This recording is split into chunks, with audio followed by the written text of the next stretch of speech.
Hello बच्चों, क्या हाल चाल। उम्मीद करते हैं अच्छे होंगे और अच्छी तरह से रहना चाहिए, क्योंकि आपकी हेल्थ अच्छी रहेगी तो पढ़ाई भी अच्छी से होगी। जब आपकी पढ़ाई अच्छी से होगी तो आपका मास्टर भी पढ़ाने के लिए अच्छा से तैयार रहेगा, ठीक है। तो अब बिना बकवास किए हुए स्टार्ट करते हैं आज की क्लास में। विज्ञान क्लास 10 का हम साइंस आज पढ़ने वाले हैं और आज से स्टार्ट करते हैं और चलते हैं अपना लेकर। कब तक ये चलता है देखते हैं, कब तक खत्म हो जाएगा इस सब का काम तमाम, ठीक है। अब बोलेगा सर ये किस किस बोर्ड के लिए है, तो ये जिस बोर्ड, ध्यान से सुनना, ये किस बोर्ड के लिए इंपॉर्टेंट है, तो वह बोर्ड जहां पर एनसीईआरटी बुक फॉलो किया जाता है उस बोर्ड के लिए इंपॉर्टेंट है। सिंपल सो बात की एक बात जवाब दे दिए। किस बोर्ड के लिए सर जी, तो भैया तुम अपना बोर्ड से जाकर पूछ लो कि भैया किस बुक को फॉलो करते हो। अगर बोलेगा एनसीईआरटी तो भैया आप ही के लिए। एनसीईआरटी का लाइन बाय लाइन मैं तुमको रीडिंग करवाऊंगा, पढ़ाऊंगा। बोलेगा सर ये रीडिंग मैं इस तरह से समझा दूंगा ताकि तुमको पढ़ने में जब यहाँ पर क्लास खत्म होगा तो तुमको देखो। सिंपल बात, मैं दुनिया के मास्टर फालतू मास्टर की तरह हूं नहीं। सबके पास एनसीईआरटी का साइंस बुक होना चाहिए। मैं हमेशा बोलूंगा रहना चाहिए तो रहना चाहिए। कुछ ऐसे भी चीज है जो मैं एक्स्ट्रा करवाऊंगा तो उसको आराम से कॉपी में नोट्स करते जाना। सबसे पहली बात, यहाँ जो पढ़ाता जाऊंगा उसको नोट्स करना। दूसरी बात सबके पास ये एनसीईआरटी का बुक होना चाहिए। कितना मिलेगा, 60 70 80 या 120 रुपए, कुछ बहुत सस्ता मिल जाता। एनसीईआरटी का सबके पास बुक होना चाहिए, ठीक। जब मैं पढ़ाऊंगा तो उसको नोट्स भी करना है, क्योंकि मैं कुछ एक्स्ट्रा भी चीज पढ़ाऊंगा जिसको तुम सबको नोट्स भी करना। अगर बुक नहीं अवेलेबल है तो कोई बात नहीं है, फिर भी आराम से बढ़िया से सब चीज नोट्स करते जाना। मैं अब बकवास कम करूंगा और पढ़ाई की ओर चलूंगा। भैया साइंस, साइंस क्या है सर जी, तो आजकल जैसे कि मान लो मेरा बिहार बोर्ड है। मैं बिहार बोर्ड वाले को बच्चे को ज़्यादा मतलब प्रेफर करता हूँ, ज़्यादा पढ़ाता हूँ। लेकिन बोलूँ ना कि मैं बोल रहा हूँ कि एनसीईआरटी बुक जहाँ जहाँ फॉलो होता है सब बोर्ड के लिए है, लेकिन बिहार बोर्ड के अकॉर्डिंग मैं उसका एग्जामिनर के अनुसार बोल देता हूँ कि भैया वहाँ पर साइंस में 80 के नंबर का पूछा जाता है। बिहार बोर्ड में कितना नंबर का, 80 नंबर का, और 20 नंबर रहता प्रैक्टिकल। अब बाकी बात सब बोर्ड वाला अपने देख लो भैया, हमरो में 80 रहता है कि नहीं रहता। अगर आप सब में भी 80 रहता सर तो आप सबके लिए भी है, कोई दिक्कत नहीं, पढ़ने से आप सबको काम है। बाकी बात बोर्ड से बोर्ड रहे उससे कोई मतलब नहीं। मुझे एनसीईआरटी बुक पढ़ाना है, तुम सबको एनसीईआरटी बुक पढ़ना है, बोर्ड कोई भी है, ठीक ना। तो विज्ञान में कितने बुक होते हैं, मैं बातें को बोलता हूं पर भूल जाता हूं। वाह वाह। चलो भैया, तो सबसे पहले आता है आपका अकॉर्डिंग टू एनसीईआरटी रसायन विज्ञान। क्या था, रसायन विज्ञान। अच्छा, रसायन शास्त्र भी बोल सकते हैं। दूसरा आता सर जी भौतिकी। क्या था सर जी, सही तो लिख रहे थे रे। एक बताएं गाइज, मिटाने का आदत है। एक आता जीव विज्ञान। क्या था, जीव विज्ञान, ठीक ना भैया। यहां से आपका आएगा सर 26 नंबर, यहां से आपका आएगा सर 28 नंबर का, यहां से आएगा सर आपका 26 नंबर का। तो सबसे बेसी इंपॉर्टेंट तो मेरे को यही लग रहा है, क्योंकि इसमें 2 नंबर का। लेकिन हम उस तरह से पढ़ाएंगे नहीं, मेरे लिए सब इंपॉर्टेंट है, क्योंकि मुझे 80 में से 80 लाना, तो इसीलिए मुझे सब इंपॉर्टेंट रखना पड़ेगा। जिस स्टूडेंट को अगर पूरी अच्छी तरह से 80 में से 80 लाना तो सब बुक को इंपॉर्टेंट देना पड़ेगा, अन्यथा भैया चांस छोड़ दो कि मेरा 80 में से 80 आएगा, ठीक है। समझ में बातें आ रही है या नहीं। तो अभी बिना बकवास किए हुए हम स्टार्ट करेंगे क्या, केमिस्ट्री। कितनी बार मैं बोल चुका हूं कि मैं बिना बकवास किए स्टार्ट करेंगे केमिस्ट्री। तो भैया अभी की क्लास में हम पढ़ेंगे विज्ञान। तो जब तक रसायन विज्ञान खत्म ना हो, जब तक हम इसको स्टार्ट नहीं करेंगे। जब ये स्टार्ट होगा तब ये फर्स्ट में एंड इसको, सेकंड में इसको, थर्ड में हम एंड इसको करेंगे। और जब इसको कर देंगे तो भाई मेरे कुछ नहीं तुम सबको करना है। जिस चैप्टर का मैं बोल दूं कि भैया इसका लेक्चर हो चुका है, खत्म है, आज है लास्ट दिन, तो उसका जाकर तुम सबको देखना है ऑब्जेक्टिव, ऑब्जेक्टिव और सब्जेक्टिव का क्वेश्चन। कौन क्वेश्चन, प्रीवियस क्वेश्चन। प्रीवियस मतलब पूछा हुआ क्वेश्चन। जैसे कि मान लो अभी 2025 का एग्जाम हो चुका है, इतना इजी क्वेश्चन दिया ना, बिहार बोर्ड वाले तो लगता है पता ना भांग पी के मतलब क्वेश्चन उचन बनाता है। अरे यार पागल उगल क्या है बनवा रहा बचपा का, इससे अच्छा मतलब एग्जाम ही मत लो, छोड़ दो। बेवकूफ की तरह मतलब एग्जाम लेता है तो लगता है क्वेश्चन लल्ला पल्ला में बना के मतलब भांग फाग उड़ता है। उसके बाद क्वेश्चन बैंक उड़ता है और सीधे क्वेश्चन बैंक उड़ के क्वेश्चन दे देता है। इतना इजी क्वेश्चन देता है, 2023 वाला खाली क्वेश्चन भर देता है। गधा है क्या भाई, पगला उगला किया गया, तुमको सरकार पैसा दे रहा, कम से कम फर्ज तो अपना अच्छा से निभाओ ना, बेवकूफ कहीं के। चलो बात छोड़ो, खत्म करो उसको, क्यों मेरा मूड खराब करो, ठीक है। हाँ, जब हम बोलेंगे भैया कि रसायन विज्ञान जब फर्स्ट चैप्टर खत्म हो गया है तो उसका तुम सबको क्या कर लेना, ऑब्जेक्टिव और सब्जेक्टिव, और करके देखना कि भैया बनता है कि नहीं। समझ में आया कि नहीं। ऐसे तो पिछले वर्ष वाला एग्जाम जो दिया है मेरा सब बचवा लोग 2025 का, उसका रिजल्ट आएगा तो देखा ही देंगे भैया कि देखो मेरा भी बच्चा का रिजल्ट अच्छा खासा था। नहीं अगर बिलीव है कि कैसा कैसा पढ़ाते हैं भैया, पढ़ने में तो जो मजा आएगा आएगा ही, प्लस में क्वेश्चन मिलता है कि नहीं। अगर जैसे कि पहला बार साल पढ़ा रहे हैं ऑनलाइन, ऑफलाइन तो मेरा 3-4 5 साल का एक्सपीरियंस है, लेकिन ऑनलाइन पहला साल, तो बिलीव कैसे करोगे भैया, क्या दिक्कत है, आएगा रिजल्ट तो देख लेना। अगर उससे पहले अगर बिलीव करना है तो भैया जब हम बोलूंगा कि ये चैप्टर खत्म हो चुका है तो उसका ऑब्जेक्टिव सब्जेक्टिव बनाकर देखा, अगर नहीं बनेगा तो फिर बोलना मास्टर तुम गलत पढ़ा रहा है, अगर बन जाएगा फिर बोलना मास्टर सही पढ़ा रहा, पढ़ाते जाओ, ठीक ना। तो अब बकवास नहीं करते, बढ़िया से आगे की ओर चलते हैं। सबसे इसका फर्स्ट चैप्टर है, इसमें देखो टोटल कितने चैप्टर आएगा, इसमें हम 6 चैप्टर पढ़ेंगे, जिसमें से सबसे फर्स्ट चैप्टर नाम है रासायनिक अभिक्रिया एवं समीकरण, ठीक ना। तो इस सबको मिटा दो ना। चलो भैया वादे बहुत हो चुके हैं, निभाना भी है। चलो भैया हटाओ, खत्म करो, इस सब को मिटा दो। देखो भैया मैं ये नहीं बोलूंगा भैया कि तुम मुझ पर अटूट भरोसा करो कि मैं 500-600 नंबर ले लाऊंगा। देखो भैया मैं तुमको लाख कोशिश कर लूंगा, बोल दूंगा बाबू तुम हम पर पूरा भरोसा कर दो, मैं तुमको 500 में से 500 नंबर दिलवा दूंगा। केमिस्ट्री में 70 में से केमिस्ट्री में बोले, साइंस में तुमको हम 80 में से 80 दिलवा देंगे। ये कभी भी संभव नहीं है। मेरा काम है सिर्फ राह दिखाना, तुम सबका काम है उस सिर्फ राह पर चलना, समझे हो नहीं। अब तुम बोलोगे सर जी राह पर खुद चलकर हमको मंजिल दिला दीजिए, ये कभी हो नहीं सकता, ठीक है ना। तो भैया मेरे तुम सबको खुद से मेहनत करना, तुम सबको खुद पढ़ाई करना, ना कि मेरे भरोसे बैठना है। मेरा काम है सिर्फ राह दिखाना, मतलब कॉपी को सिर्फ किताब को समझाना, और तुम सबको वो किताब को पढ़कर समझकर उसको याद करना है, ताकि किताब में एग्जाम में ताकि फोड़ दें, समझे या नहीं। तो मेरे ऊपर भरोसा उतना ही करना जितना खुद की जिंदगी पर कर दो, ठीक है। अगर तुम खुद से पढ़ाई कर रहे हो, याद रखना मेरे ऊपर भरोसा तभी तुम करोगे जब तुम खुद अच्छा से पढ़ोगे, और खुद जब पढ़ाई नहीं करोगे आएगा मेरे ऊपर भरोसा करने, तो ये भाई संभव नहीं है कि भैया सर पास कर पाएंगे, तो ये मेरे से नहीं होगा। मैं हाथ जोड़कर रिक्वेस्ट करता हूँ कि तुम सब बढ़िया से यहाँ से निकल जाओ, क्योंकि अगर अच्छी से पढ़ाई करना है तब मेरे ऊपर भरोसा करो, और नहीं तो भैया अपना बोरिया बिस्तर बांधो आ जाओ। समझ में आया कि नहीं। तो स्टार्ट करते हैं रसायन विज्ञान के केमिस्ट्री का सबसे फर्स्ट चैप्टर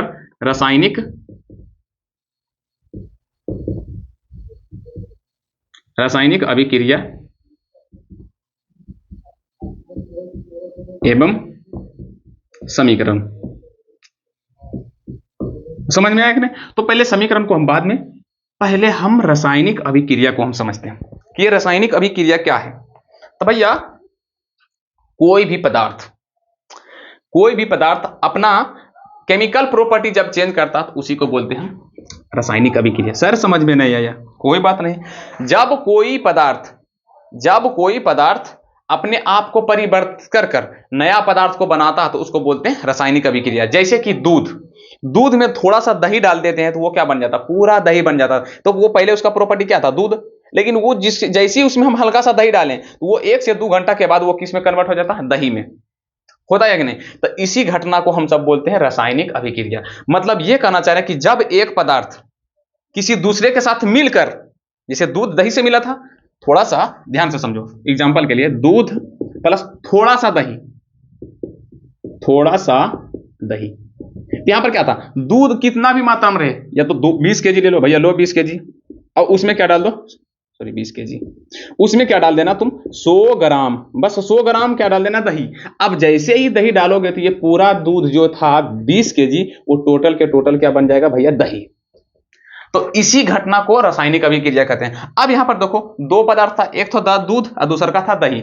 ये दोनों संयोग मतलब मिलकर, ये दोनों आपस में मिलकर किसमें कन्वर्ट हो गया, दही में। तो यहां पर पहले बाबू मेरे देखो कौन था, पहले यहां पर क्या था, दूध। अब वो अपना प्रॉपर्टी चेंज करके किसमें कन्वर्ट हो गया, दही में। तो जब कोई पदार्थ अपना प्रॉपर्टी मतलब अपना गुण को परिवर्तित कर किसी नया गुण का धारण करता है तो उसी को बोलते हैं रासायनिक अभिक्रिया। अभी लिखना मत, मैं बार बार बोलूंगा, अभी लिखना मत, नोट्स मत करना, क्योंकि मैं 75 को परिभाषा बताऊंगा। एक परिभाषा नहीं, 75 को परिभाषा, एक ही चीज को बस मैं बोल रहा हूं कि समझ लो, तुम खुद से परिभाषा खुद से बनाना। कभी मैं परिभाषा ये बोलूंगा, कभी वो बोलूंगा, तुम सबको और बोला जाएगा सर लिखे तो लिखे कौन, परिभाषा सब सही है, लिखना जो मर्जी है लिख लो। एग्जाम्पल के लिए मैं समझाऊं, जैसे कि मान लो सुरेश नाम का कोई लड़का है, ये क्या है, सुरेश नाम का लड़का है, इनके पिताजी का नाम है रमेश, ठीक है। इनके और एक लड़का है जिसका नाम है, मान लो ये कोई लड़का और दे देते हैं, इसका मान देते श्याम, दे देते हैं, नाम दे देते हैं श्याम। ठीक नहीं। और रमेश के पिताजी का नाम है मान लो प्रभुदास, प्रभुदास। अच्छा, मैं अब सुरेश का परिचय बताने का प्रयास कर रहा हूं, तो क्या मैं बोल सकता हूं कि श्याम का भाई सुरेश है, श्याम के भाई को सुरेश कहते हैं? अरे बोल सकते हैं कि नहीं? क्या ऐसे बोल सकते हैं कि रमेश के बेटे को सुरेश कहते हैं? अरे बोल सकते हैं कि नहीं? तो भैया सुरेश कौन है? तो भैया रमेश के बेटे को सुरेश कह सकते हैं। क्या मेरा मर्जी ऐसे भी कि प्रभुदास के पोते को सुरेश बोलते हैं, क्या बोल सकता हूं ना? तो सेम उसी तरह जब समझ जाओगे ना कि सुरेश कौन है, तो परिभाषा उसका मतलब सुरेश के पूरा परिवार के बारे में अगर जब जान जाओगे तो भैया परिभाषा अनेक बना सकते हो। सेम उसी तरह जब रासायनिक अभिक्रिया के बारे में अच्छी तरह से जान जाओगे तो उसका परिभाषा अनेक तरह से बना सकते हो। लेकिन इसमें एक कॉमन चीज है कि भैया हमको बता रहे हैं किसके बारे में, तो बाबू मेरे मैं बता रहा हूं सुरेश के बारे में। तो इसमें भी कॉमन चीज ये है कि हमको बस इतना ध्यान रखना है हमको रासायनिक अभिक्रिया के बारे में बताना है, क्योंकि एग्जामिनर ये नहीं बोलता भैया तुम रट के आके लिख दो। एग्जामिनर बोलता है भैया कि तुम जितना हो सके तुम अपने शब्दों में उत्तर दो, और जितना अपने शब्दों में उत्तर दोगे, जितना अच्छा से दोगे तुमको उतना एग्जामिनर देखे बोले वाह क्या बात है, समझाया बहुत अच्छा से बच्चा, उसको अच्छा से नंबर देगा। तो मैं पहले समझा रहा हूं तो उसको पहले समझो, मैं पहले समझा रहा हूं तो समझो। अगर नहीं लिख पा रहे हो उसके बाद मुझे बोलना कि सर नहीं लिख पा रहे, उसके बाद हम लिखा लेंगे। नहीं तो वीडियो को पोस्ट कर लेना भैया एक लाइन कोनो परिभाषा लिख देना, भैया सुरेश कौन है, या श्याम के भाई, या तो रमेश के बेटा, या तो प्रभुदास के पोता, कोई भी, तो सब तो सुरेश ही है। परिभाषा कैसे भी लिख कोई भी एक लिख लेना, परिभाषा आता नहीं। लेकिन समझ तो खुद से भी लिख सकते हो। समझ में आई बातें या नहीं? रासायनिक अभिक्रिया क्या है? तो जब एक पदार्थ किसी मतलब अपने आप ध्यान से सुनो, या मतलब जब एक पदार्थ किसी से संयोग कर नया पदार्थ बनाए, या तो बिना संयोग किए भी नया पदार्थ का उत्पादन करे, तो उसी को बोलेंगे रासायनिक अभिक्रिया। या तो देखो यहां पर भी था दूध दही जैसे, दूध थोड़ा सा दही यानी कि जोरन जिसको हम अपनी भाषा में बोलते हैं, यानी कि 20 केजी दूध 100 ग्राम के दही से मिलकर तो नहीं बोलना है, क्या बोलना है? संयोग। हम सब अपनी भाषा में बोलते हैं कि मिले हैं, केमिस्ट्री उसको बोलता है संयोग हुआ है। ये दोनों दूध और थोड़ा दही मिला, मतलब मिला नहीं है, क्या हुआ? संयोग हुआ है, जुड़ा है आपस में। तो जब ये दोनों संयोग हुआ तो क्या बन गया? दही। तो यहाँ पर देखो दो पदार्थ संयोग हुआ, एक तो था दूध, दूसरा का था दही। बोलेगा सर दूध दही में फर्क है कि? अरे बोका लोला बहुत फर्क है। नहीं फर्क है, दूध बहुत पतला भी होता है, मतलब गाढ़ा नहीं होता है, बोल कहीं का। समझ में आएगा? एग्जाम्पल के लिए अब जाते हैं केमिस्ट्री के, जैसे हाइड्रोजन प्लस में ऑक्सीजन है, तो ये दोनों मिलकर आपस में क्या बनाता है? H2O। क्या बनाता है? H2O, जिसको हम अपनी भाषा में बोलते हैं जल। और देते हैं H plus Cl2, H2 plus Cl2। यहाँ पर हाइड्रोजन और क्लोरीन मिलाकर बनता है HCl, हाइड्रोक्लोराइड। इसको बोलते हैं हाइड्रोक्लोरिक अम्ल, हाइड्रोक्लोरिक अम्ल। तो यहाँ पर देख रहा है कि नहीं, एक हाइड्रोजन है, दूसरा का ऑक्सीजन है, तो हाइड्रोजन एक हो गया तत्व, तो पदार्थ भी बोल सकते हो, जो मर्जी है बोलो, पदार्थ तत्व सब एक ही होता है। समझ में? अभी समझाते हैं। तो यहाँ पर देखो पदार्थ एक था हाइड्रोजन, दूसरा ऑक्सीजन, तो यहाँ पर दो को संयोग हुआ कि नहीं? दो को संयोग होकर भैया नया पदार्थ बनाया। लेकिन कुछ ऐसे पदार्थ होता है जो केकरो से संयोग नहीं करता, अकेले बना लेता है। जैसे कि बताएं लो भैया हम बताते हैं। जैसे कि मान लो थोड़ा सा यहाँ पर मान लो मैं जल ले लेता हूं, अब जल को क्या कर देता हूँ, नीचे यहाँ पर देता हूँ टेम्परेचर, कि जल को कटोरा लेके नीचे में चूल्हा में डला देंगे और खूब आग लगाएंगे। ये मान लो ऐसे करके है टप्पा, इसमें डाल दिया ऐसे करके जल, और इसके नीचे में ऐसे करके कुछ लगा दिए चूल्हे। अब यहाँ पर से जल रहा है आग जला हुआ, तापमान टेम्परेचर दे रहा टेम्परेचर। तो बाबू मेरे ये जल जो है, ये जल किसमें परिवर्तित होगा? अपना रासायनिक गुण परिवर्तित करके किसमें बदल जाएगा? वाष्प में। किसमें? वाष्प में। तो भैया ये किसमें बदल गया? वाष्प में। तो भैया देखो वही जल था उस समय, क्या था? उस समय क्या था? दूध प्लस थोड़ा सा जोरन, यानी कि 100 ग्राम जोरन, तो क्या बना था? दही। यहाँ पर देखो को कन्वर्ट हुआ था, यहाँ पर एक दूध था और दूसरा का था दही, तो दो गो मिला था तब बदला था। यहाँ पर जल है बेचारा अकेले, किसी के साथ संयोग किया नहीं भैया, ये अकेले किसमें बदल गया? वाष्प में। तो जरूरी नहीं कि दो पदार्थ आपस में मिलकर नया बनाए, जरूरी नहीं है कि दो पदार्थ ही मिलकर आपस में नया पदार्थ बनाए, एक अल्लाह भी बना सकता है। जैसे कि एग्जांपल में जल एक पदार्थ है, याद रखना, जल भी एक क्या है? पदार्थ है। अब इसको जैसे ही आग पर डालेंगे, टेम्परेचर देंगे, तो ये किसमें बदल जाएगा? वाष्प में। भैया बदला कि नहीं? तो इसी घटना को हम सब बोलते हैं रासायनिक अभिक्रिया। क्या यह बातें समझ में आ गई? क्या यह बातें? अरे यार कब गिर गया मार रे, सॉरी ये कब से पता नहीं गिरा था, सॉरी गाइस, जब पता नहीं चला, आवाज कुछ तो जा ही रहा होगा। ये गूंज भी रहा है आवाज, थोड़ा सा इसको मतलब बनाना भी है। अभी पहला दिन है तो थोड़ा सा रूम खाली हुई है, इसको भर देंगे ना तो थोड़ा सा आवाज घूमेगा नहीं, हेलो हेलो हेलो घूम रहा है। पूरा सामान ही भरते थे ना, इसको घूमेगा ही नहीं। पता नहीं माइक कब गिर गया था, मुझे पता भी नहीं चला, और पढ़ाते हुए जा रहे हैं, मुझे लग रहा है देर पहले गिर गया था। लेकिन तो समझ में आया कि नहीं? तो भैया अब परिभाषा चाहो तो लिख सकते हो। रासायनिक अभिक्रिया क्या है? तो सर जी, जब दो पदार्थ आपस में मिलकर, जब दो पदार्थ आपस में मिलकर या अकेले नए पदार्थ का उत्पत्ति करे तो उसी घटना को बोलते हैं हम रासायनिक अभिक्रिया। क्या बातें समझ में आई? बातें समझ में आई तो बोलो हाँ सर समझ में आया। तो आगे बढ़े, बोलो आगे बढ़ने के लिए तो बढ़ सकते हैं। जैसे कि एग्जांपल में दिए थे दूध, एग्जांपल में ये सब मत लिखियो, समझने के लिए दिए। किताब में एग्जांपल में क्या रहेगा, किताब में एग्जांपल में क्या रहेगा, किताब में जैसे भैया H2 प्लस में O2, यहां पर बन जाएगा H2, ठीक ना। उसके बाद H2 प्लस Cl2 प्लस में HCl, और क्या देगा CaCl2, यहां पर जाएगा CaCl, और दे देगा तुम्हारा क्या दे देगा, क्या दे देगा, और कुछ भी दे सकता है ना। क्या दूं, हाँ C प्लस CO2। ये सब क्या है, उदाहरण है, एग्जाम्पल है, एग्जाम्पल। समझ में आया या नहीं? अब बात ये आता सर, मैं देख लेता हूँ थोड़ा सा वीडियो सही से बन रहा है कि नहीं। हाँ सही से है, क्वालिटी भी सही है, स्टार्टिंग भी सही है, सब सही है। चलो भैया आगे की ओर चला जाए। लेकिन अब क्वेश्चन ये होता है कि रासायनिक अभिक्रिया क्यों होता है और कैसे होता है। क्या मजा आया कि नहीं? कैसे होता है भैया रासायनिक अभिक्रिया? सर समझ गए हम, रासायनिक समझ गए हो कि नहीं? पहले ये बताओ समझ गए हो कि नहीं। अगर समझ गया तो ठीक है, नहीं समझ में आया तो बोलो कि सर समझ में नहीं आया। नहीं समझ में आया तो फिर से समझा देते हैं। भैया एक दाल भात बनते देखा घर में, चावल से भात में कन्वर्ट होते देखे हो? रासायनिक अभिक्रिया का देन है। जैसे ही हम पानी में चावल को डालते हैं, तापमान देते हैं, तो वो चावल किस में बन जाता है, भात, भात के रूप में कन्वर्ट हो जाता है। यह भी एक रासायनिक अभिक्रिया का उदाहरण है, जिसमें दो तत्व, दो पदार्थ संयोजित हुआ था। एक चावल था, दूसरा जल था। चावल और जल दोनों आपस में मिला और नीचे से उसको कौन उस्काया, तापमान, आग, गर्मी बढ़ाया, गुस्सा दिलाया, जिसके कारण भात मतलब चावल जो वो फूल गया था, जिसके कारण वो बन गया चावल, किस में कन्वर्ट हो गया, भात में। उसी को हम सब खाते हैं। खाना खाए हो कि नहीं? अच्छा सांस सोचा, सांस क्यों लेते हैं? तो भैया सिंपलिटी जवाब है कि भैया सांस हम लेते हैं क्योंकि हम जब खाना खाते हैं तो हम जो खाना है वो किसके रूप में हो जाता है, ग्लूकोज के रूप में, C6H12O6। फिर से बता दें भैया, हम जो खाना खाते हैं ना, दाल भात चावल रोटी पापड़ तिलौड़ी, कुछ भी खाओ, कुछ भी खाओ, जब हम खाते हैं तो हमारे पेट में उपच कर किसके रूप में हो जाता है, ग्लूकोज के रूप में, ग्लूकोज के रूप में। और हम जैसे अभी पढ़ा रहे हैं, चाहे कोई भी काम कर रहे हैं, तो हमको चाहिए काम करने के लिए बाबू मेरे ऊर्जा। जिस तरह से मोटरसाइकिल को चलने के लिए पेट्रोल चाहिए ना, अरे भैया पेट्रोल नहीं, उसको भी चाहिए ऊर्जा। ये लाइट क्यों अभी हो रहा है? जो मोटरसाइकिल होता है ना, उसको भी चलने के लिए क्या चाहिए, ऊर्जा। वो ऊर्जा कौन देता है, पेट्रोल। कौन देता बाबू मेरे, पेट्रोल। समझा? तो सेम उसी तरह हम सब भी काम करते हैं तो हमको भी चाहिए ऊर्जा। क्या चाहिए, ऊर्जा। वो ऊर्जा हमको कौन देता है? तो भैया हम खाना खाते हैं, वो खाना फिर पच उच के बढ़िया से पेट उट में पचेगा तो किस में बदल जाएगा, ग्लूकोज में। तो भैया खाना पहले था, खाना भी वहां पर पच के बदला, तो यहां भी रासायनिक अभिक्रिया हुआ। क्यों? क्योंकि वह खाना से बदल गया कुछ में, ग्लूकोज में। कोई भी चीज एक से दूसरे में जैसी बदल रहा है तो उसी को बोलना है रासायनिक अभिक्रिया, चाहे कुछ भी हो। जैसे कि मान लो एगो रंग उजला काला चाहे कुछ आपस में जब मिलाता है ना तो दूसरा रंग बन जाता है, तो वो भी एक क्या है, रासायनिक अभिक्रिया।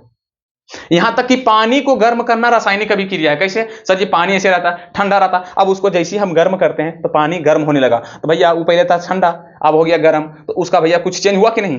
चेंज हो गया। तो इसी को बोलेंगे रासायनिक अभिक्रिया, खत्म वाली बात। यही है क्या, रासायनिक अभिक्रिया। हाँ अब बात कहां है कि हम खाना खाते थे किसमें चल जाते, ग्लूकोज, लेकिन हमको क्या चाहिए, ऊर्जा। अब इस ग्लूकोज को जब हम तोड़ते हैं तो हमको क्या प्राप्त होता है, ऊर्जा। क्या प्राप्त होता है, ऊर्जा। ये चैप्टर नंबर जब जाएंगे बायोलॉजी में तो ये सब पढ़ना पड़ेगा। तो भैया ये ग्लूकोज तभी टूटेगा जब हम ऑक्सीजन लेंगे। तो ऑक्सीजन कहां से लेते हैं, वातावरण में, किसके रूप में, सांस के रूप में। जब हम सांस लेते हैं तो मेरे अंदर में क्या जाता है, ऑक्सीजन। ये ऑक्सीजन जाकर ये ग्लूकोज से अभिक्रिया करता है, ये ग्लूकोज टूटकर किस में बदल जाता है, ऊर्जा। अब ये ऊर्जा हमको मिल गया, अब आराम से डांस करो, नाचो गाओ, पढ़ो लिखो, कुछ भी करो, कोई फर्क नहीं पड़ता है। समझा कि नहीं? तो ये सब किसका उदाहरण है, रासायनिक अभिक्रिया का। अगर बात भी अगर रासायनिक अभिक्रिया समझ में नहीं आ रहा है तो छोड़ दो भाई, पढ़ाना ही छोड़ देते हम। क्या मैं करूं, क्या मैं करूं, बताओ बताओ, क्या मैं करूं, क्या मैं। अब क्वेश्चन ये आया था कि भैया ये कैसे होता है और क्यों होता है, और क्यों होता। पहले बात करते हैं कि रासायनिक अभिक्रिया होता काहे ले, फिर पता चल जाएगा कि कैसे होता है। रासायनिक अभिक्रिया क्यों होता है? सर जी हम समझ गए रासायनिक अभिक्रिया, मान लो कि कोई भी चीज, कोई भी पदार्थ है कि अगर दूसरा साथ मिलकर वो कुछ नया पदार्थ बना देता है, जैसे दूध और जोरन को डालते तो दही बन जाता, नया बन जाता, तो ये सर जी रासायनिक अभिक्रिया है। तो इसका परिभाषा भी लिख देंगे सर जी, जब दो पदार्थ आपस में संयोज कर या अकेले किसी नए पदार्थ का उत्पत्ति करे तो उसकी उस घटना को क्या बोलते हैं, रासायनिक अभिक्रिया। चाहो तो लिख सकते हो, परिभाषा मेरे ऊपर भी ये वाला भी लिख लेगा, ठीक है।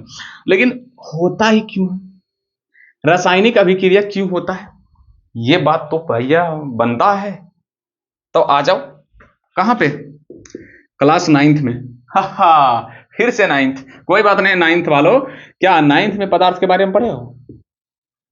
पदार्थ क्या सर जी, जिसमें थोड़ा सा वजन हो, जो हल्का सा जगह छेके, हल्का सा पूरा सा, वैसे वस्तु जो जिसमें कुछ ना कुछ वजन हो सकता है 50,000 किलो हो, या तो 5 किलो हो, या तो 100 ग्राम हो, या तो -100 ग्राम हो, लेकिन वजन होना चाहिए।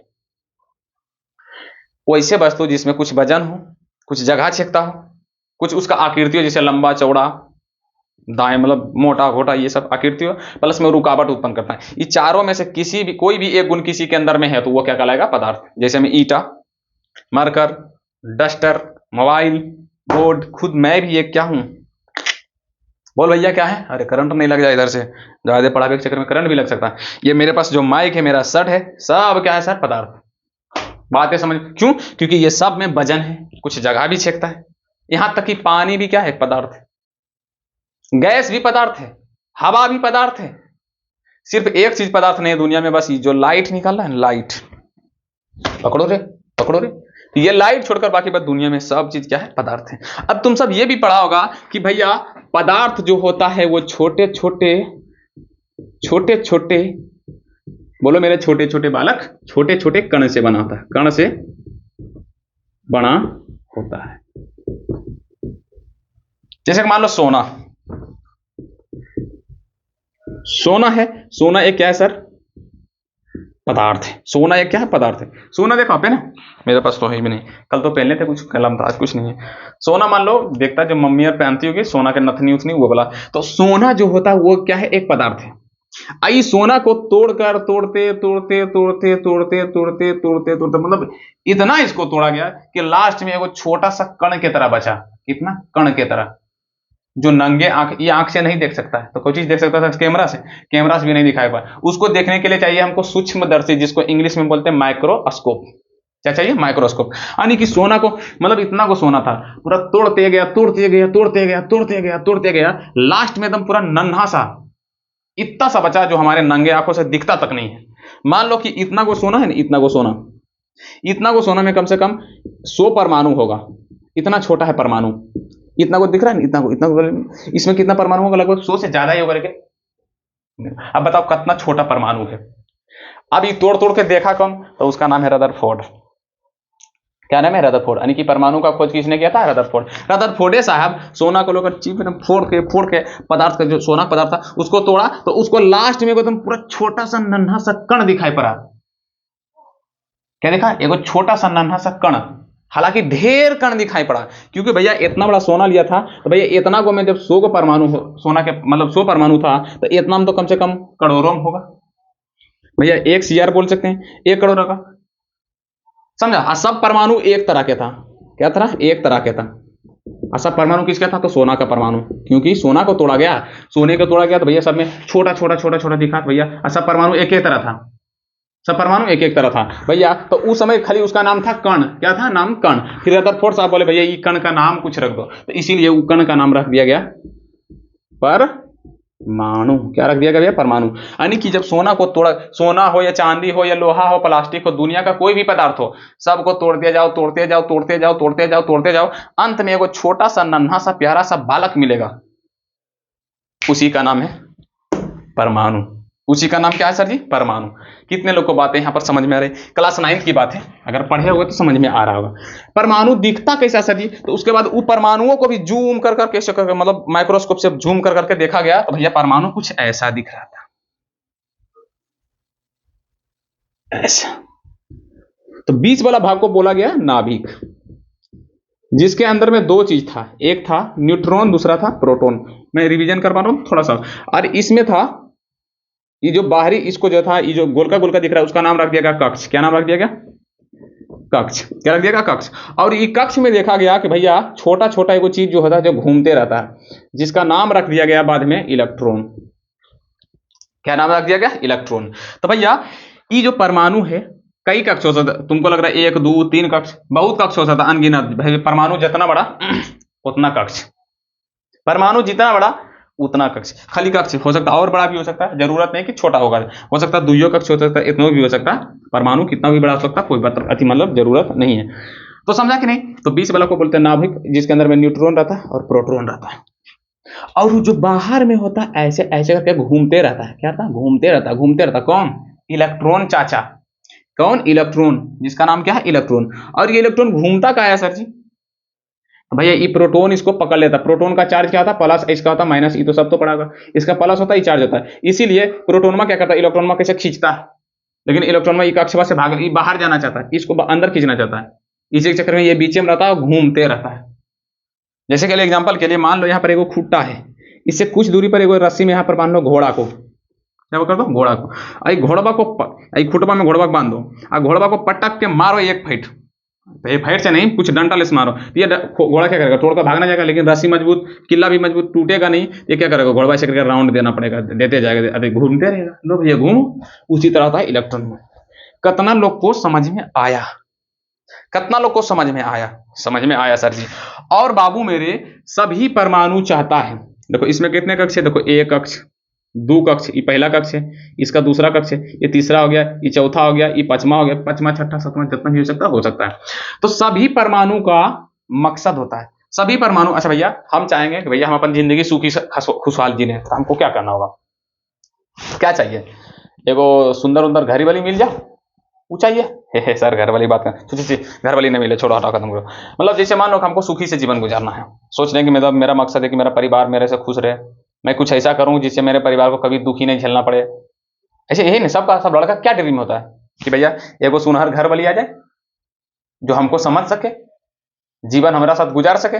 दूसरा कि मैं इतना पैसा कमाऊं कि मेरा परिवार सिर्फ खुश रहे। लड़का की भी ड्रीम नहीं कि पूरा अथाह कमा के पूरा गांव, सिर्फ घर वाला खुश हो जाए, यही नहीं। तो जिस तरह हम सबका एगो इच्छा होता है कि भैया हम इतना चीज करेंगे मेरा जीवन धन्य हो जाएगा, सेम उसी तरह हर एक परमाणु का भी कुछ न कुछ क्या होता है? इच्छा। क्या इच्छा होता है? तो परमाणु कहता है मेरा पहला कक्ष में कितना इलेक्ट्रॉन चाहिए? 2 इलेक्ट्रॉन। और अंतिम कक्ष में, याद रखना ये वाला इंपॉर्टेंट है, अंतिम कक्ष में कितना इलेक्ट्रॉन चाहिए? 8 इलेक्ट्रॉन। ये पॉइंट वाली बात है। सभी परमाणु चाहता है कि मेरा जो कक्ष है उसके अंदर में पहला वाला, जैसे ये पहला है, ये पहला, तो पहला में कितना इलेक्ट्रॉन होना चाहिए? 2 इलेक्ट्रॉन। मैं थोड़ा सा इसको मिटाकर फिर से लिख देता हूं, इसको रफ कर देता हूं, अब थोड़ा सा फिर से बना देता हूं। ओहो भैया, जैसे मान लो इसका ये पहला कक्ष है, तो सभी परमाणु चाहता कि पहला कक्ष में 2 गो और अंतिम कक्ष में मेरा कितना इलेक्ट्रॉन होना चाहिए? 8 इलेक्ट्रॉन। ऐसे करके, ऐसे, तब हम अस्थिर रहेंगे, अन्यथा नहीं रहेंगे। बात वहीं पर आएगा। क्वेश्चन यही है कि क्यों होता है रासायनिक अभिक्रिया, उसी का जवाब देने के लिए यहां पर तुमको लेकर जा रहे हैं। लेकिन परमाणु का कहना क्या है कि हमारा पहला कक्ष में 2 इलेक्ट्रॉन और अंतिम कक्ष में 8 इलेक्ट्रॉन। अब मान लो हम ये वाला कक्ष मिटा दिए, तो भैया पहला कक्ष इसका ये हो गया, दूसरा का मतलब, तो अभी इसका अंतिम कक्ष कौन हुआ? तो यही नहीं, तो भैया इसमें 8 का, हर हाल में इसका अंतिम कक्ष में कितना इलेक्ट्रॉन होना चाहिए? 8 को। ये कहना है किसका? परमाणु का। तब ये परमाणु क्या रहेगा? स्थिर। क्या रहेगा? स्थिर। स्थिर तभी रहेगा जब इसके अंतिम कक्ष में 8 इलेक्ट्रॉनों की संख्या हो जाए। लेकिन अगर इसके कक्ष में 8 इलेक्ट्रॉन ना हो तो तब क्या करेगा? जैसे कि मान लो हमारा पैसा का मतलब जिंदगी सुखी जीने के लिए पैसा चाहिए, घर वाले चाहिए, घर वाली मिल गई, पैसा नहीं मिला, हम क्या करेंगे? कभी दिल्ली जाएंगे, कभी बंबई जाएंगे, सब यहाँ से काम करेंगे, दोस्ती करेंगे ताकि पैसा हमको मिले, होगा कि नहीं? तो सेम उसी तरह ये परमाणु के, मान लो ये को परमाणु है, कोई भी परमाणु, अभी मान लो सोडियम का चाहे लोहा का चाहे आईटेक मान लो, कुछ हो दिक्कत नहीं है भैया, आईटा बालू गिट्टी कुछ के परमाणु अभी मान लो बस है परमाणु। इसका अंतिम कक्ष में मान लो 1 2 3 4 5 6 इलेक्ट्रॉन है, और इसका 2 इलेक्ट्रॉन का क्या है? कमी। 2 इलेक्ट्रॉन को इसको हो गया कमी, तो भैया ये तब तक शांत नहीं रहेगा, तब तक अस्थिर नहीं रहेगा जब तक इसको 2 इलेक्ट्रॉन नहीं मिल जाए। समझ में बातें आए या नहीं? सभी पदार्थ किससे बना था? परमाणु से। अब पता चला दही जो होता है वो कोची से बना था? भैया दही क्या है? पदार्थ है। दूध क्या है? पदार्थ है। तो दोनों परमाणु से बना होगा। अभी दही दूध पर नहीं जाते हैं। अब मान लो चला कि भैया जल का बात कर रहे थे, क्या बात कर रहे थे? जल का नहीं, सोडियम लेते हैं, वो सोडियम प्लस Cl2 बराबर होता है NaCl। यह एक रासायनिक अभिक्रिया का क्या है? उदाहरण है।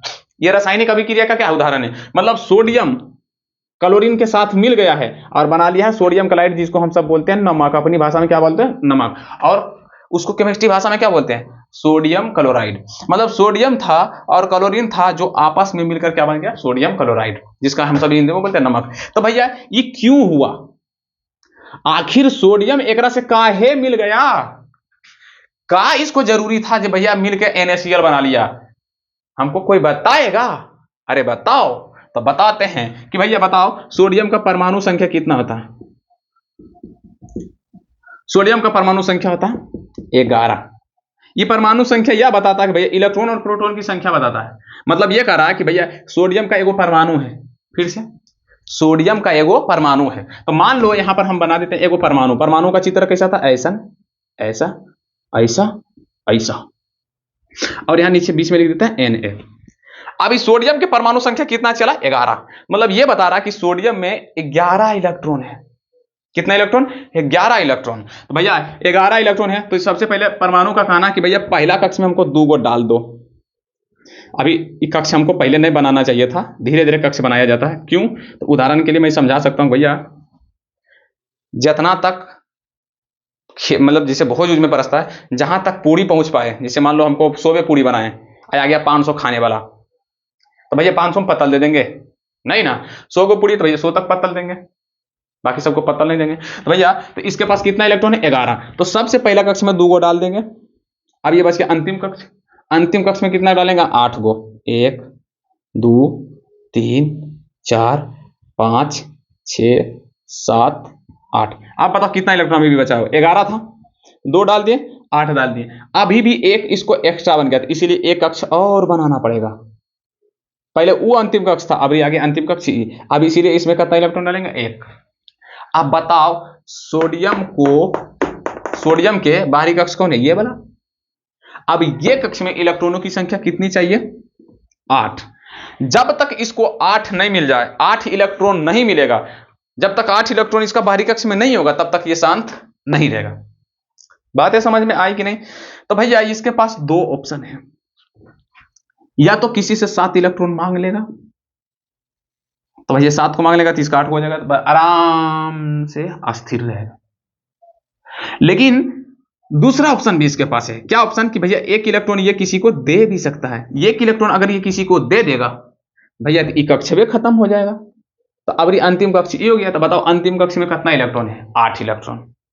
तो आप बोलेगा सर जी, अब तुमसे हम पूछेंगे, बताओ चला ये क्या कर सकता है सोडियम, कि 1 इलेक्ट्रॉन ही देगा कि लेगा?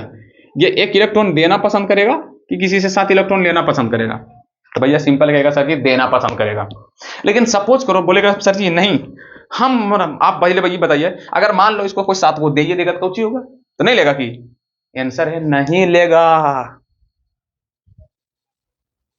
एकदम से नहीं लेगा। क्यों नहीं लेगा सर जी? भैया देखो, हम बताए थे कुछ देर पहले कि इसके अंदर में रहता प्रोटॉन। जितना प्रोटॉन उतना ही इलेक्ट्रॉन। 9th क्लास में पढ़ा होगा, इसमें जितना प्रोटॉन की संख्या उतना इलेक्ट्रॉन की संख्या। मतलब यानी कि एक कक्ष में 11 इलेक्ट्रॉन है, तो मतलब एक अंदर में 11 को कुछ है प्रोटॉन भी है।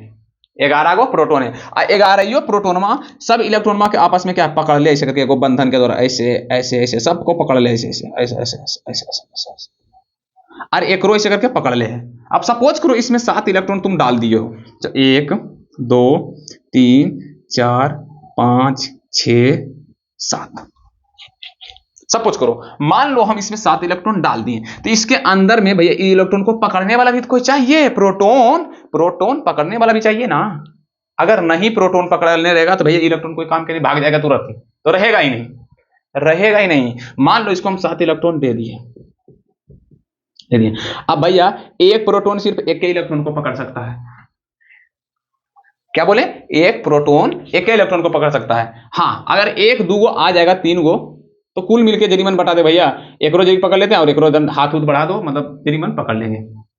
हाँ थोड़ा सा, लेकिन जैसे कि मान लो एगो प्रोटोन में इलेक्ट्रॉन में पकड़ लेता ने, अब एक छोड़ के जरीमन एक पर दबाव डाल के एक पकड़ के रखेगा, कर सकता है ऐसा कुछ तक नहीं। लेकिन जैसे इसमें 7 गो देगा भैया 7 गो के लिए पकड़ना असंभव है भैया। ये प्रोटोन में अगर 7 पकड़ने जाएगा तो फिर ढीला पड़ जाएगा, ये कमजोर पड़ जाएगा, ये इसका बंधन, इस सब के बीच का बंधन, अगर इस सब के बीच का बंधन पकड़ कमजोर पड़ गया भैया, एक पकड़े के चक्कर में ई टूट के भाग जाएगा, समझा कि नहीं। तो यानी कि इसमें प्रोटॉन उतना नहीं है जितना इलेक्ट्रॉन दे दिया। लेकिन हाँ, अगर एक इलेक्ट्रॉन निकल के चल गया तब तो एक प्रोटॉन बच गया खाली, जो कि क्या करेगा, किसी के साथ पकड़ के रह जाएगा। मतलब मान लो ये इलेक्ट्रॉन में और मजबूत हो जाएगा, जैसे कि इलेक्ट्रॉन में पकड़ के बोलेगा भैया तुम कहां जा रहे हो, अगर मान लो एक इलेक्ट्रॉन खाली हो जाएगा तो ये बंधन जाएगा तुम्हारा खत्म, ये कक्ष तुम्हारा जाएगा खत्म। और प्रोटोन में जो एगो बचल था, जो एक इलेक्ट्रॉन में उछल गया, एक प्रोटोन इसमें खाली रह गया, तो एक प्रोटोन क्या करेगा, केकरो साथ से मिलकर बोलेगा तो इलेक्ट्रॉन में को पकड़े में हम अति करते हैं। तो मान लो ये थिपी है, इसको पहले एक आदमी से करके खींच रहा था, अब दो गो है, तो भैया मजबूत हो गया कि नहीं, डाल देगा कनो कनो, कभी भी बाहर इसको जाने ही नहीं देगा, एकदम नहीं जाने देगा। लेकिन हाँ, उसको अपने अंदर भी नहीं खींचता है, अंदर भी नहीं खींचता, इसको कक्षे में घूमने देता है, प्रोटॉन अंदर भी नहीं खींच लेता, ऐसा नहीं भैया 2 गो मिलकर खींच लेगा, हाँ खींचेगा नहीं, ऐसे रहने देगा और अंदर इसको घूमेगा। क्या बात है, समझ में गए। तो इसीलिए ये 7 इलेक्ट्रॉन नहीं ले सकता, क्यों, क्योंकि इसके पास प्रोटॉन की संख्या कम है। अगर ले लेगा तो ये भैया कमजोर हो जाएगा, इन नयका को पकड़े के चक्कर में पहलू को इसको छोड़ के भाग जाएगा, पहलू को जब ओकरा पकड़ जाएगा ये भाग जाएगा, तो धीरे धीरे सब कमजोर हो जाएगा। भैया अपन जब चल गया तो कमजोर है नहीं, भैया कमजोर हो गया थी भैया, सोडियम क्या जगह उदासीन, खत्म, नष्ट हो जाएगा, क्या जगह नष्ट। इसीलिए सोडियम कभी भी अपने अंदर में 7 इलेक्ट्रॉन नहीं लेगा, ये क्या करेगा, 1 इलेक्ट्रॉन देना ही पसंद करेगा। क्यों, बता दिए। क्या बातें समझ में आई। तो भैया यहां पर क्या चाह रहा है सोडियम, सोडियम क्या चाह रहा कि भैया, सोडियम चाह रहा कि भैया हमारा जो परमाणु के मान लो ये है, पहला में 2 डाल दिया, अंतिम में 8, फिर भी एगो बच गया 1, तो ये सोडियम क्या करेगा, 1 इलेक्ट्रॉन ही किसी को देना प्रेफर करेगा, मतलब पसंद करेगा, भैया कोई हमारा 8 इलेक्ट्रॉन ले लो, ये ले लेगा तो इसका कक्षा अंतिम हो जाएगा, ये वाला इसमें 8 इलेक्ट्रॉन हो जाएगा, तो इसका मतलब वो संतुष्टि से रहेगा, बोलेगा भैया हमको कोई मतलब नहीं केकरो से, आराम से तुम सब अपना मेला घूमो, जाओ मस्ती करो, हमको कोई मतलब नहीं, स्थिर हो जाएगा। लेकिन लेकिन लेकिन ये दे तो दे किसको इलेक्ट्रॉन, ये तो दे रहा है, लेने वाला भी तो कोई चाहिए ना। अरे भैया ये दे रहा है लेकिन लेने वाला भी तो कोई चाहिए ना। तो अब आता है वहां पर बगल में क्लोरीन। चाचा, ये क्लोरीन के परमाणु संख्या होता है 17, मतलब 17 गो इलेक्ट्रॉन और 17 गो प्रोटॉन। तो भैया इसका कक्ष बनाते हैं, पहला कक्ष में डालते हैं 2 गो, फिर दूसरा कक्ष में डालेंगे 8 गो,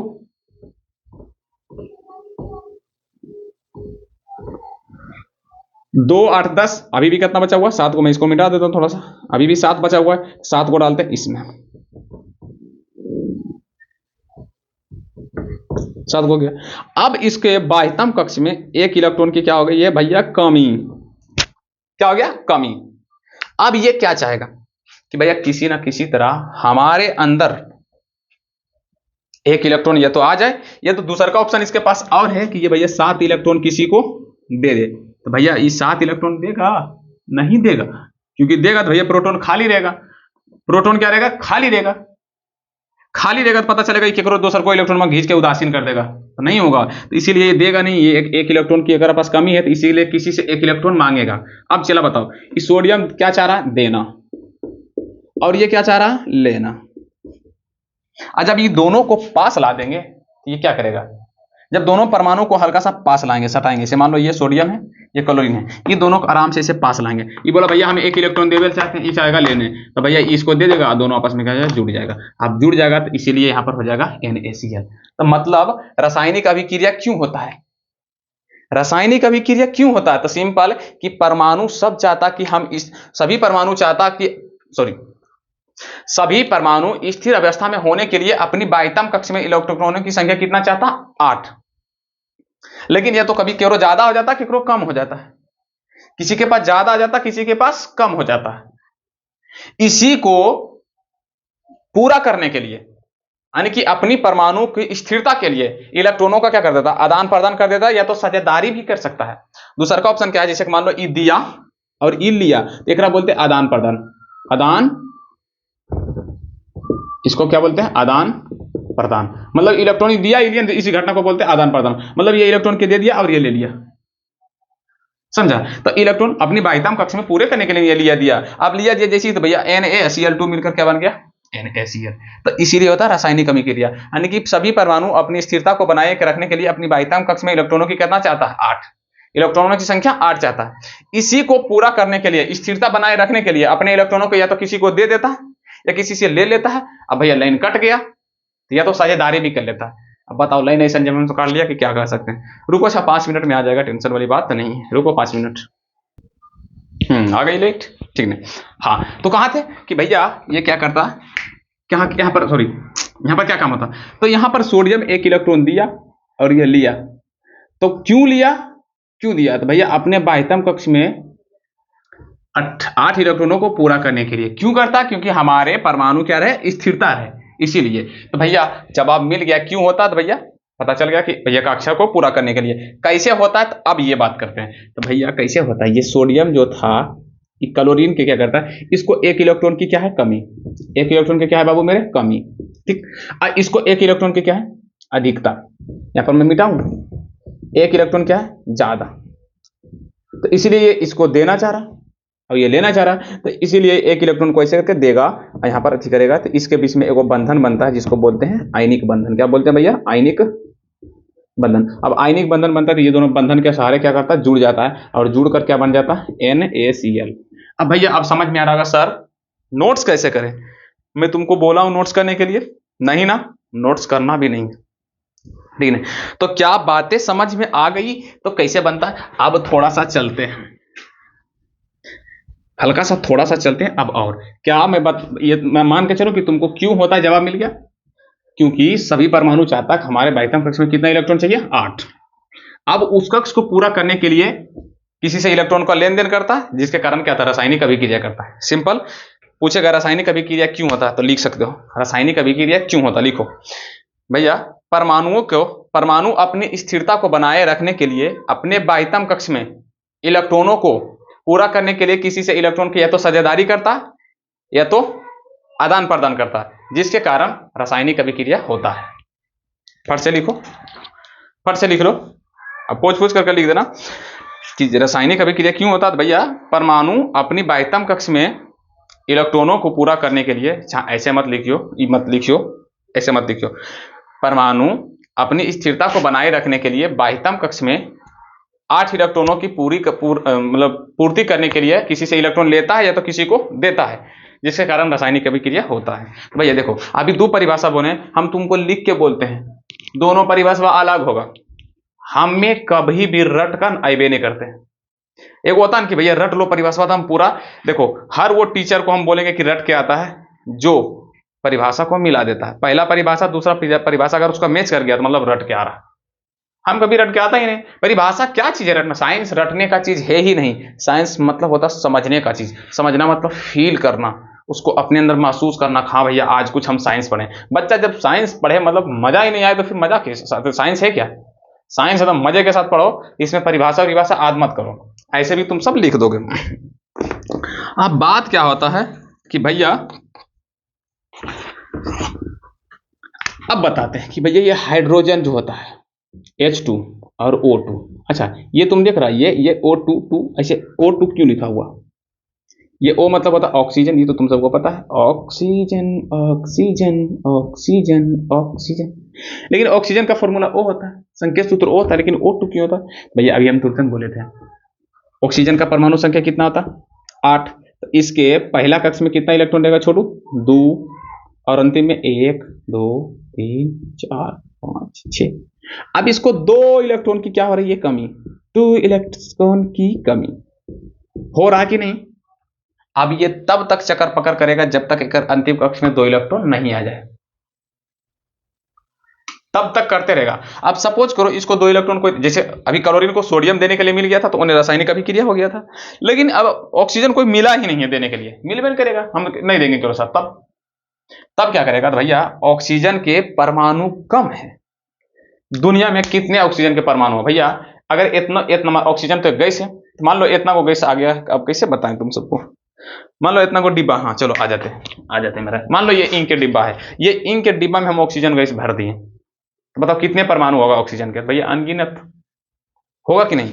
तो इसके अंदर में बहुत सारे परमाणु होगा, लेकिन सभी परमाणु के अंदर में, ऑक्सीजन के सभी परमाणु के अंदर में 8 इलेक्ट्रॉन होगा, समझा? लेकिन उसके बाह्यतम कक्ष में कितना होगा? 6। शुरू में 2 को धर देंगे 6 बचेगा, यानी कि उसको पूरा करने के लिए 2 को चाहिए, 2 को कमी है। तो भैया मान लो एगो डिब्बा है, ये डिब्बा है जिसमें बहुत सारे ऑक्सीजन है, बहुत सारे, लो भैया ओ ओ ओ ओ ओ भरल है। भैया मान लो ये ऑक्सीजन को एगो निकालें, एक रो 2 इलेक्ट्रॉन की कमी है। अब ई वाला निकालें तो भैया इसको भी 2 इलेक्ट्रॉन की क्या है? कमी है। सबको कमी है या नहीं? सबके पास 2 इलेक्ट्रॉन की कमी है कि नहीं? बोलेगा सर जी हाँ है। तो ये क्या करता है? अब इसके अंदर में कोई दूसरा कुछ डाल भी नहीं करेंगे, तो भैया मतलब सबके पास 2 को कमी है, तो ये क्या करता है कि भैया ऑक्सीजन क्या करता है, ये मान लो एक ऑक्सीजन Na है, एक ऑक्सीजन Na है, इसको भी 2 इलेक्ट्रॉन की कमी और इसको भी 2 इलेक्ट्रॉन की कमी। तब ये क्या करता है? ये दोनों ऑक्सीजन क्या करता है? अपने आप को साझेदारी कर लेता है।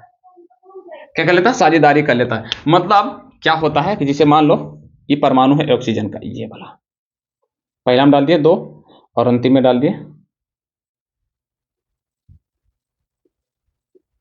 6। कितना? 1 2 3 4 5 6, सॉरी 7 हो गया, मिटाना पड़ेगा एक तो, मतलब। और दूसरा का मान लो हम ऑक्सीजन वाला ये O लिख देते हैं नीचे में, और यहाँ पर एक ऑक्सीजन का बना देते हैं, ये O लिख दिया, मतलब 1 2 1 2 3 4 5 6, मतलब 2 इसको भी कमी है, 2 इसको भी कमी है। तो ये दोनों क्या करेगा कि भैया ये दोनों आपन वाला अंतिम कक्ष को ऐसे करके जोड़ देता है। क्या कर देता है? ऐसे करके जोड़ देता है, ऐसे ऐसे जुड़ जाता है, सब मिलकर आपस में करता है, जुड़ जाता है।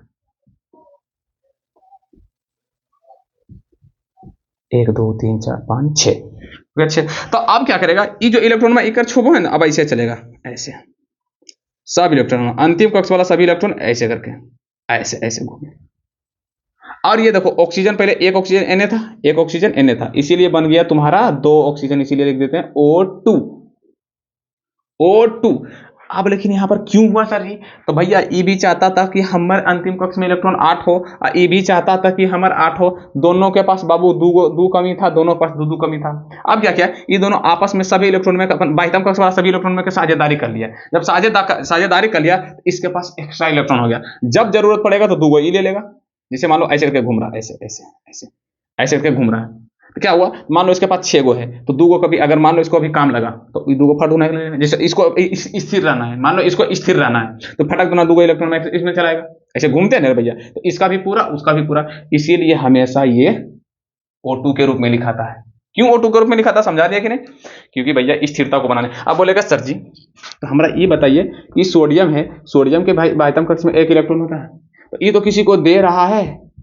तो मान लो एगो डिब्बा है जेरम खाली सोडियम है, इसे कहते हैं, सोडियम के ढेर सारा परमाणु है, मान लो ढेर से भर भर भर गजगिजा के।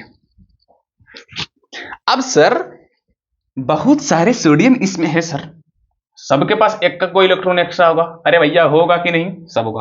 और सब चाहेगा कि भैया एगो देना, चाहेगा कि नहीं? तो कोई बात नहीं, सभी परमाणु एक एक इलेक्ट्रॉन क्या कर देता है? दे देता है, मतलब दे देता है सब इलेक्ट्रॉन। मान लो में अब इतना को डिब्बा है, एक मान लो इतना बड़ा सोडियम है, जगह में मतलब मान लो 1 करोड़ परमाणु, कितना? 1 करोड़ परमाणु। 1 करोड़ परमाणु के मतलब 1 करोड़ इलेक्ट्रॉन भी एक्स्ट्रा हो गया इसके पास। हुआ नहीं कि भैया 1 करोड़ इलेक्ट्रॉन इसके पास क्या आ गया? Extra, sorry extra. मतलब एक करोड़ इलेक्ट्रॉन इस डिब्बा के अंदर में एक इलेक्ट्रॉन सब है, इहो परमाणु है, ये भी छोड़ देता है इलेक्ट्रॉन, भैया छोड़ हम जाते फेंक देता है जबरदस्ती, बोले जाओ तुम अपने जाओ, ये डिब्बे के अंदर में, लेकिन डिब्बा से बाहर नहीं जाएगा, किसी मतलब सतह पर जाकर चिपक जाता है, एरा चल जाएगा, ये सब छोड़ देता है, यानी कि 1 करोड़ इलेक्ट्रॉन एक में ऐसी करके फेंकल है, ऐसी एक्स्ट्रा इलेक्ट्रॉन। अब यही एक्स्ट्रा इलेक्ट्रॉन को हम भैया अब बोलते हैं कौची, मुक्त इलेक्ट्रॉन। क्या बोलते हैं? मुक्त इलेक्ट्रॉन। समझ में आया या नहीं? आप बताओ भैया समझ में आया कि नहीं? अरे बोल रहे समझ में आया कि नहीं? यानी कि ये जो सोडियम है, सोडियम के जब जाएगा ना, जब विद्युत धारा पड़ेगा ना तो बहुत काम आएगा। कभी देखा है, कभी क्वेश्चन फिजिक्स में, जैसे फिजिक्स में तुम पढ़ेगा कि भैया करंट कैसे प्रवाह होता है, तो भैया तारे में करंट कहा जाता है, एकरम कहा नहीं जाता, क्योंकि तार में मुक्त इलेक्ट्रॉन होता है। तार कौची से बना होता है भैया? तो एल्युमिनियम से। आते हैं भैया कैसे? एल्युमिनियम से। अब एल्युमिनियम एक धातु है, क्या है? धातु है, जिसके बाह्यतम कक्ष में 3 एक्स्ट्रा इलेक्ट्रॉन रहता है, 3 एक्स्ट्रा। ध्यान से समझना, 3 इलेक्ट्रॉन क्या रहता है? एक्स्ट्रा। एगो छोटा सा परमाणु है, अगर में 3 गो रहता है। हम मान लो इतना बड़ा मेरे पास तार है, इतना बड़ा, बताओ अगर में कितना परमाणु होगा? इन्फिनाइट, इन्फिनाइट, अनंत अनंत। मान लो, हम मान लेते हैं कुछ देर के लिए 1 करोड़ होगा, 1 करोड़ एक पास परमाणु होगा कोची के? एल्युमिनियम के। अब भैया एक एल्युमिनियम के परमाणु में 3 एक्स्ट्रा इलेक्ट्रॉन होता है, तो 3 गो में कितना होगा भैया? तो 3 करोड़। मुझे पता, अरे सॉरी 3 करोड़ नहीं होता, शायद 1 होता है। संख्या 19 2 8। अब भैया 1 होता, सॉरी गाइस, सॉरी 1 होता कि 2 होता, मुझे अभी याद भी नहीं आ रहा, शायद संयोजकता इसका याद करना पड़ेगा। आई एम रियली सॉरी कि जो मुझे याद नहीं रहा, शायद तुम मुझे कुछ करना पड़ेगा, यहाँ पर बुक भी नहीं है अब क्या। अच्छा चलो कोई बात नहीं, मान लेते हैं कि भैया इसके पास 1 एक्स्ट्रा है, अभी फिलहाल मान लो इसके पास कितना इलेक्ट्रॉन है? 1 इलेक्ट्रॉन एक्स्ट्रा है। अब इतना बड़ा मैं तार लिया, मान लो इतने बड़ा, जरा में लगभग मान लो 1 करोड़ परमाणु आराम से होगा, क्योंकि परमाणु इतना छोटा तक दिखता नहीं है। अब 1 करोड़ परमाणु है चला, तो मतलब सब परमाणु एक इलेक्ट्रॉन फेंक देगा अपना बाहर, ऐसे छुक फेंक देगा। इसीलिए इसके इस तार के अंदर में 1 करोड़ एक्स्ट्रा इलेक्ट्रॉन आ जाएगा। कितना? एक्स्ट्रा इलेक्ट्रॉन, जिसको हम बोलते हैं मुक्त इलेक्ट्रॉन। मुक्त मतलब फ्री इलेक्ट्रॉन, मुक्त इलेक्ट्रॉन मतलब फ्री। अब भैया उसको घर से भगा दिया, हमारा घर से मन मम्मी भगा दे, भैया जो मर्जी है जो करेंगे, किसी को पीट भी सकते हैं, किसी को मार सकते हैं, कोई बोले बोला हमको घर से भगाइए, क्या बोलेगा? किसी को मर्डर भी कर सकते हैं। सेम उसी तरह इलेक्ट्रॉन क्या हो गया? बाहर। अब ये क्या करेगा? तार से बाहर नहीं जाएगा, लेकिन तार से बाहर नहीं जाएगा, तारे के अंदर में जने तने क्या करता है? घूमते रहेगा, कभी अन्य कभी अन्य कभी अन्य कभी अन्य कभी अन्य कभी अन्य, सगर मुंह मार ले बोलेगा, घूमते रहेगा। अब इसी को बोलते हैं मुक्त इलेक्ट्रॉन। समझ में बातें आई या नहीं? समझ में बातें आई कि नहीं? तो जकरा पास होता है मुक्त इलेक्ट्रॉन यानी कि एक्स्ट्रा इलेक्ट्रॉन, उसको बोलते हैं हम सब धातु। ये भी तुम सबको पता है भैया। जिस परमाणु के कक्षा में इलेक्ट्रॉन, मतलब जैसे बाह्यतम कक्ष में, जैसे मान लो सोडियम था, सोडियम के बाह्यतम कक्ष में इलेक्ट्रॉनों की संख्या कितना था? 1 नहीं थे, 11 था, तो पहले हम 2 डाले थे, अंतिम में 8 डाले, फिर अंतिम में बचा था 1। तो जिस परमाणु के अंतिम कक्ष में 1 इलेक्ट्रॉन या 2 इलेक्ट्रॉन या 3 इलेक्ट्रॉन बचे, मतलब 1 से 3 इलेक्ट्रॉन तक बचेगा, उसको हम सब बोलते हैं धातु। चैप्टर है धातु, धातु उसमें जाएंगे तो हम पढ़ेंगे, अभी बात उस पर नहीं जाएंगे। लेकिन फिलहाल बताओ कितना लोग को ये भी बातें समझ में आए? नोट्स करने की बात नहीं है, आज नोट्स नहीं होगा, आज बेसिक लेक्चर है, तो इसीलिए हम बेसिक पढ़ाएंगे। क्या रासायनिक अभिक्रिया समझ में आ गया? अब तुमको जब भी लिखेंगे O2 तो क्या कोई दिक्कत? भैया ऑक्सीजन को कोई दोसर नहीं मिला इलेक्ट्रॉनों देने वाला, तो ये अपने आप से क्या कर लिया? अपने जो रतीबा से साझेदारी कर लिया। जैसे हाइड्रोजन, अगर H2 लिख दिया तो इसका मतलब ये हुआ कि हाइड्रोजन को देने वाला, हाइड्रोजन को कोई देने वाला नहीं मिला। क्या हुआ? नहीं मिला। और ऑक्सीजन को भी देने वाला कोई नहीं मिला, इसीलिए दोनों अपने ढेर से बना हाइड्रोजन होगा, सब साझेदार कर लिया। लेकिन अब इन दोनों को जब आपस में मिलाएंगे तो भैया ये है तुम्हारा, जब देखो सुनो, इसको बोलते हैं अणु। क्या बोलते हैं इसको? अणु। मतलब इसमें 2 ऑक्सीजन है, ऐसे करके जुटल, 2 बॉन्डिंग से, बाह्यतम कक्ष में 2 होगा। और हाइड्रोजन के पास कितना रहता? ऐसे करके H ऐसे करके जुटा रहता है। अब ये दोनों के चेला कर दिए जोड़, तो अब यहां पर क्या होगा? अभिक्रिया। कैसे अभिक्रिया होगा? अभिक्रिया तो ई पहले टूट के हटेगा, ऐसे 2 को बंधन जो था इसे टूटेगा, और ई वाला भी बंधन में क्या होगा? टूटेगा। ऐसे करके क्या होगा? टूटेगा, और ये ऑक्सीजन ये हाइड्रोजन के साथ जाकर बन जाएगा H2O। H2O ऐसे कुछ होता है, समझ में आया कि नहीं? मतलब ये लिख देना चाहते हैं बढ़िया से, H2 + O2 बराबर अच्छा पहले ये नहीं समझाना चाहते, रुको एक मिनट, ई वाला पहले समझा देते हैं। Na plus plus Cl2। अब पता चला इस Cl2 मतलब समझ गया कि भैया एकरा कोई नहीं मिला था तो मजबूरी में कौची कैले था, अपने आप से साझेदारी, अपने आप दोस्त भाई के साथ मतलब जुड़ल था, भैया आ जाओ किसी तरह हमारा कक्ष पूरा कर दो, तब अस्थिर रहेंगे, नहीं तो अस्थिर नहीं रहेंगे, था कि नहीं।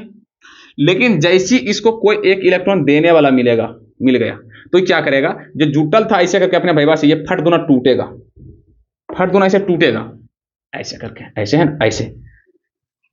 ई की करेगा, ई इलेक्ट्रॉन में ई बढ़ेगा, क्लोरीन को बोलेगा तुम जाओ, काहे हमरा देने के लिए कोई मिल गया है भैया, इसीलिए ई बेचारा कनो चल जाता है, अपना भागता है, और ई दोनों मिलके बन जाता है NaCl। इसको बोलते हैं रिएक्शन। रिएक्शन अभिक्रिया, रासायनिक अभिक्रिया। बताओ भैया कितना लोग को पता चल गया कि रासायनिक अभिक्रिया क्यों होता है और कैसे होता है? बातें समझ में आई या नहीं? बातें समझ में आ गई। हो सकता है कुछ कुछ समझ में नहीं आएगा, तो इसके लिए मैं दिल से नहीं दिमाग से सॉरी बोलूंगा। तो हो गया है आज का लेक्चर, यहीं तक रहने दो। अब कल की क्लास में हम यहीं से कंटिन्यू थोड़ा सा आगे करेंगे, यहीं से कल आगे करेंगे।